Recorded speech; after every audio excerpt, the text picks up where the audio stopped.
Tata Indica காரில் radiator fan ஓடாமல் coolant oil ஃபுல்லாக பாயிலிங் ஆயிடுச்சு.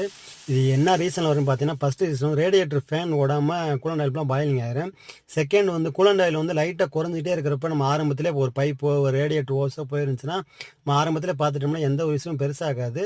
ஆனால் இந்த வண்டியில் வந்து ரேடியேட்டர்லேருந்து தண்ணி ஃபுல்லாக லீக்காகி கஸ்டமர் கவனிக்காமல் தண்ணி இல்லாமல் ஓட்டிட்டாங்க போல். தண்ணி இல்லாமல் ஓவர் ஹீட்டோட தண்ணி ஊற்றவும் கேஸ் கெட்டு போயிருச்சு. நம்ம அதனால் ரேடியேட்டர் பூ சேஞ்ச் பண்ணுறோம். கேஸ் கெட்டு ஹெட்டை வந்து ஃபுல்லாக ஒரு சர்வீஸ் பண்ணுறோம். எல்லாமே ரொம்ப ஹோல்ஸ்ஃபுல்லாக அகன்று இருந்துச்சு. வெல்டு வச்சு நீட்டாக ஃபஸ்ட் கிளாஸாக பண்ணுறோம். அதே மாதிரி ரேடியேட்டர் ஓஸு பைப்பு எல்லாமே டோட்டலாகவே சேஞ்ச் பண்ணுறோம். கேஸ்க்கு வந்து டாட்டா ஒரிஜினல் ஃபிட் பண்ணுறோம். வேறு மேக் போட்டாலும் ஓரளவுக்கு தாங்காது. நம்ம அதனால் டாட்டா ஓஏ வாங்கி ஃபிட் பண்ணுறோம். நல்லா டைமிங் செட் பண்ணி பார்த்துட்டு வண்டியை ஸ்டார்ட் பண்ணி பார்த்துட்டு டெம்பரேச்சர் ஃபேன் ஒன்று செக் பண்ணி பார்த்தோம். எல்லாமே ஃபஸ்ட் கிளாஸாக இருந்துச்சு. நல்லா ஓட்டி பார்த்துட்டு கஸ்டமருக்கு கொடுத்தோம். கஸ்டமர் வந்து சாட்டிஸ்ஃபைடாக இருந்தாங்க.